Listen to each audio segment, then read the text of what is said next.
Marilah kita mendengarkan pembacaan Injil pada hari ini. Tuhan bersamamu dan bersama rohmu. Inilah Injil menurut karangan Santo Yohanes. Dimuliakanlah Tuhan.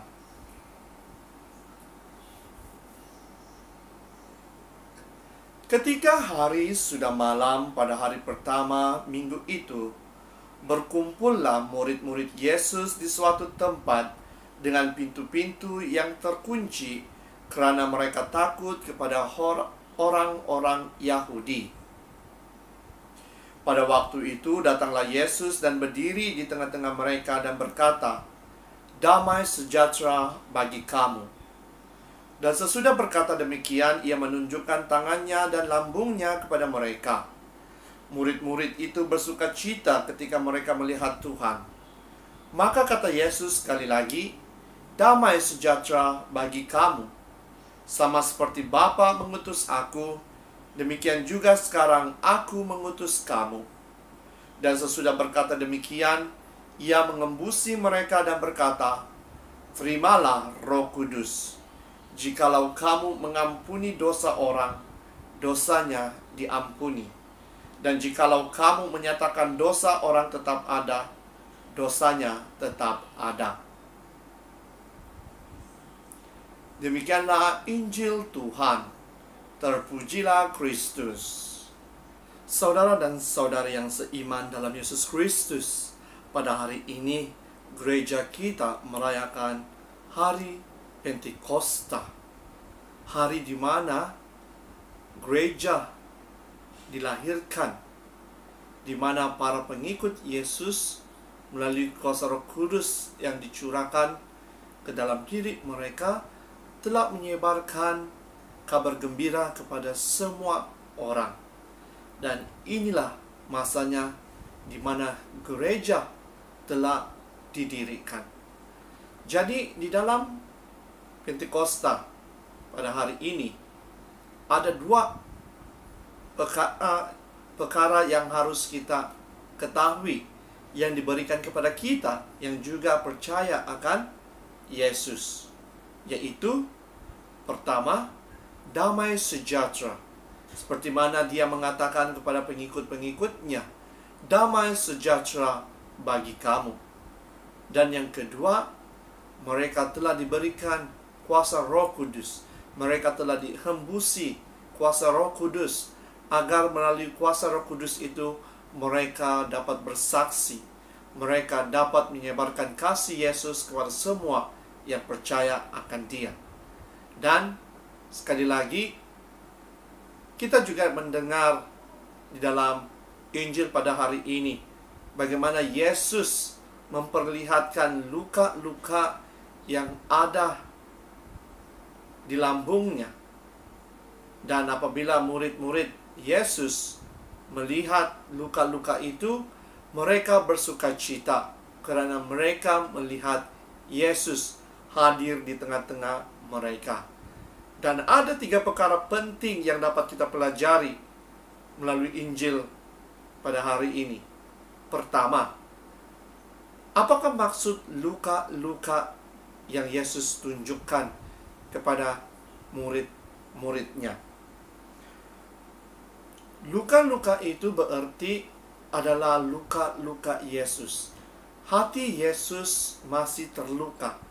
Kerana apa? Kerana dosa-dosa yang kita lakukan setiap hari. Setiap kali kita melakukan dosa, itulah tanda lukanya di dalam diri Yesus. Luka-luka ini juga memberi tahu kita bahwa dunia kita pada saat ini juga terluka. Terluka kerana apa?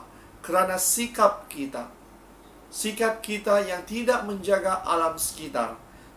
Sikap kita yang suka menebang pokok, membuang sampah sembarang. Dan juga sikap kita yang tidak mementingkan kebersihan alam sekitar kita. Bukan itu sahaja, saudara dan saudari. Beberapa minggu yang lalu, Sri Paus kita Fransiskus telah menyarankan kita untuk mengadakan Minggu Laudato Si selama seminggu. Dia menyuruh kita untuk menjaga alam sekitar kita, agar alam sekitar kita akan kembali pulih seperti sedia kala. Bukan bermaksud apabila minggu Laudato Si ini sudah habis, sudah selesai, tanggung jawab kita juga sudah selesai. Tidak, saudara dan saudari. Kita harus memastikan bahwa kita sentiasa menjaga alam sekitar kita, karena alam sekitar amat penting bagi kita semua. Yang kedua,